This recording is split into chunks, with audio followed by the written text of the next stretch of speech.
नमस्कार दोस्तों आज की इस वीडियो में हम लोग देखने वाले हैं सामान्य ज्ञान के टॉप 10 क्वेश्चन जो आपके किसी भी कॉम्पिटिटिव एग्ज़ाम के लिए बहुत ही हेल्पफुल होने वाला है।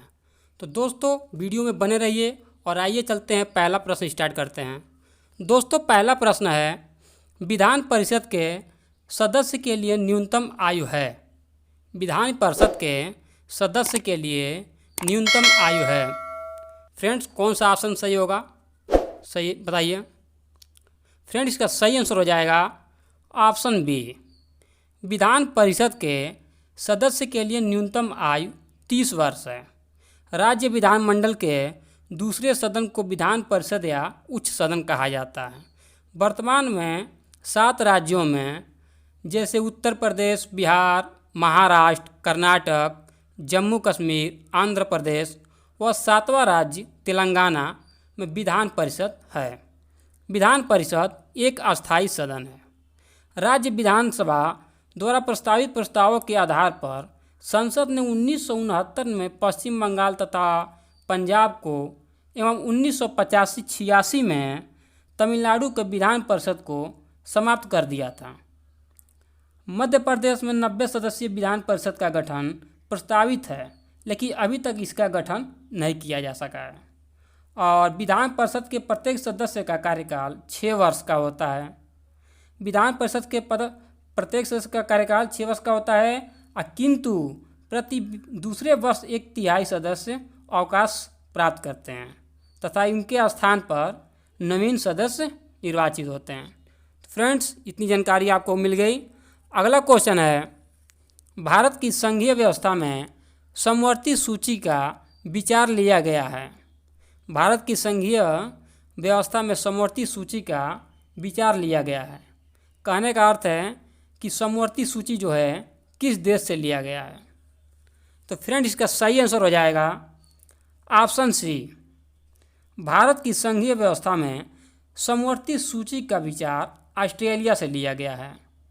और अमेरिका से क्या लिया गया है? मौलिक अधिकार, न्यायिक पुनरावलोकन, संविधान की सर्वोच्चता और न्यायपालिका की सदस्य स्वतंत्रता और राष्ट्रपति महाभियोग, उपराष्ट्रपति आदि ये सब अमेरिका से लिए गए हैं। और रूस से मौलिक कर्तव्यों का प्रावधान लिया गया है। और समवर्ती सूची में 52 विषय हैं जिस पर कानून बनाने का अधिकार संसद एवं राज्य विधानमंडल दोनों को दिया गया है। यदि इस सूची में वर्णित विषयों का संसद तथा राज्य विधानमंडल दोनों द्वारा कानून बनाए जाते हैं और यदि दोनों कानूनों में विरोध है तो संसद का कानून मान्य होगा। राष्ट्रीय जनमार्ग, परिवार नियोजन, जनसंख्या नियंत्रण, समाचार पत्र, कारखाना, शिक्षा, आर्थिक एवं सामाजिक योजना का मुख्य निर्णय विषय है।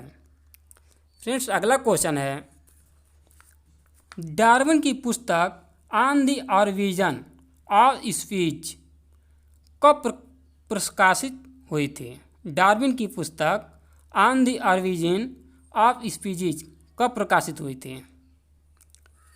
फ्रेंड्स सही आंसर बताइए। फ्रेंड्स इसका सही आंसर हो जाएगा ऑप्शन बी। डार्विन की पुस्तक on the origin of species 1959 में प्रकाशित हुई थी। चार्ल्स डार्विन 1809 से लेकर 1882 को जैव विकास के सिद्धांत का प्रतिपादन कहा जाता है। डार्विन का पूर्वाशेष का महत्तम अन्वेषण कहा जाता है।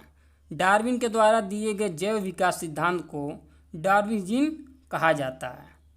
इसके अनुसार प्रत्येक जीव में प्रचुर पुनरुत्पत्ति की क्षमता होती है, अतः अपने जीवन के लिए जीवों का संघर्ष करना पड़ता है। चार्ल्स डार्विन ने 1831 में बीगल नामक जहाज से पूरे विश्व का भ्रमण किया था। फ्रेंड्स अगला क्वेश्चन है, क्वेश्चन नंबर 4। दिल्ली में हौज ए खास का निर्माण करवाया था। दिल्ली में हौज ए खास का निर्माण करवाया था। फ्रेंड्स किसने करवाया था, उसका नाम बताइए। फ्रेंड्स इसका सही आंसर हो जाएगा ऑप्शन सी। दिल्ली में हौज ए खास का निर्माण अलाउद्दीन खिलजी के द्वारा करवाया गया था। 22 अक्टूबर 1296 ईस्वी में अलाउद्दीन खिलजी दिल्ली का सुल्तान बना था। इसके पहले वह कड़ा मालिकपुर का सरदार था। घोड़ा दागने एवं सैनिकों का हुलिया लिखने की प्रथा कठोरता से लागू किया। मलिक काफूर को हजार दिनारी भी कहा जाता है। अलाउद्दीन खिलजी का महान सेनापति मलिक काफूर था। अलाउद्दीन खिलजी ने दीवान मुस्तखाज नामक एक नए विधान की स्थापना की थी। अलाउद्दीन खिलजी का सबसे महत्वपूर्ण सुधार बाजार नियंत्रण व्यवस्था थी। इन्होंने द्वितीय सिकंदर ए सानी की उपाधि धारण की। फ्रेंड्स, अगला क्वेश्चन है क्वेश्चन नंबर 5। दक्षिण भारत की सभी बड़ी नदियाँ निम्नलिखित में से एक को छोड़कर बंगाल की खाड़ी में विलीन होती हैं। फ्रेंड्स, कौन सी नदी है जो दक्षिण भारत की नदियों में विलीन होती है? फ्रेंड, इसका सही आंसर हो जाएगा ऑप्शन बी। दक्षिण पठार की सभी बड़ी नदियां बंगाल की खाड़ी में विलीन होती हैं। नर्मदा नदी इसकी अपवाद है।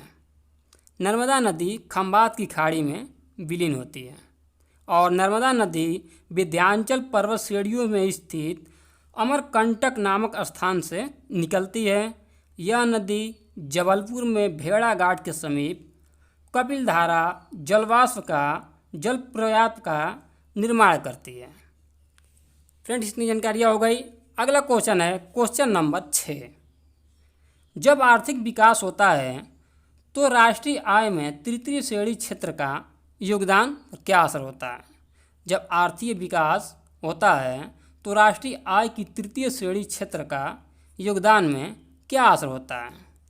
फ्रेंड, इसका सही आंसर हो जाएगा ऑप्शन ए। जब आर्थिक विकास बढ़ता है तो राष्ट्रीय आय में तृतीय श्रेणी क्षेत्र का योगदान बढ़ता है। राष्ट्रीय आय क्या है? राष्ट्रीय आय से तात्पर्य अर्थव्यवस्था द्वारा पूरे वर्ष के दौरान उत्पादित वस्तुओं और सेवाओं के शुद्ध मूल्य के योग्य से होता है। इसमें विदेशों में अर्जित शुद्ध आय भी शामिल होता है। राष्ट्रीय आय एक दिए हुए समय में किसी अर्थव्यवस्था की उत्पादन की शक्ति को मापता है। फ्रेंड्स, अगला क्वेश्चन है क्वेश्चन नंबर 7। निम्नलिखित में से पंचतंत्र किसने लिखा? निम्नलिखित में से पंचतंत्र किसने लिखा? फ्रेंड्स, इसका सही आंसर हो जाएगा ऑप्शन बी। पंचतंत्र को विष्णु शर्मा द्वारा लिखा गया है। फ्रेंड्स, कुछ पुस्तकें हैं और उनके लेखक हैं। देखिए, पहला पुस्तक है मालती माधव और उत्तम रामचरित। ये जो है भवभीतु द्वारा लिखित गई है। और कुमार संभवन और रघुवंशम ये कालिदास द्वारा लिखी गई है। अभिज्ञान शाकुंतलम ये जो है कालिदास के द्वारा लिखी गई है। फ्रेंड्स, अगला क्वेश्चन है क्वेश्चन नंबर 8। भारत को श्रीलंका से अलग करने वाला जलमडुमध कौन सा है? भारत को श्रीलंका से अलग करने वाला जलमडुमध कौन सा है? जैसे भारत और श्रीलंका को कौन सा जलमडुमध अलग करता है? इसका सही आंसर हो जाएगा ऑप्शन डी। भारत को श्रीलंका से पाक जलमडुमध्य अलग करता है। भारत एवं चीन की सीमा रेखा को मैकमोहन रेखा भी कहा जाता है, ये भी जान लीजिए। यह रेखा 1914 ईस्वी में शिमला में निर्धारित की गई थी और भारत और पाकिस्तान के बीच जो रेखा है वो डूरंड रेखा है। भारत और अफगानिस्तान के बीच डूरंड रेखा है जो 1993 में सर डूरंड द्वारा निर्धारित की गई थी। अब यह पाकिस्तान और अफगानिस्तान के बीच में की सीमा रेखा है और भारत और पाकिस्तान के बीच की सीमा को रेड क्लिफ कहा जाता है। दोस्तों, अगला क्वेश्चन है क्वेश्चन नंबर 9। पृथ्वी सूर्य से निकटतम दूरी पर होती है। पृथ्वी सूर्य से किस डेट को निकटतम दूरी पर होती है कहने का अर्थ है? फ्रेंड, इसका सही आंसर हो जाएगा ऑप्शन ए। पृथ्वी सूर्य से 3 जनवरी को निकटतम दूरी पर होती है, मतलब सबसे करीब में होती है। पृथ्वी के परिभ्रमण की दिशा पश्चिम से पूरब है। पृथ्वी की परिभ्रमण की दिशा पश्चिम से पूरब है। जिस कक्षा में पृथ्वी सूर्य का परिक्रमा करती है वह दीर्घवृत्तीय है। 3 जनवरी को सूर्य और पृथ्वी की दूरी कम होती है, इसे अपसौरिक कहते हैं।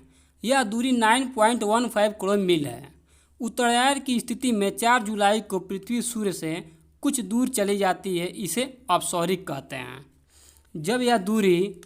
तब यह दूरी 9.45 करोड़ मील की होती है। अगला क्वेश्चन है क्वेश्चन नंबर 10। अंतर्राष्ट्रीय न्यायालय में कितने न्यायाधीश होते हैं? फ्रेंड, इसका सही आंसर हो जाएगा ऑप्शन सी।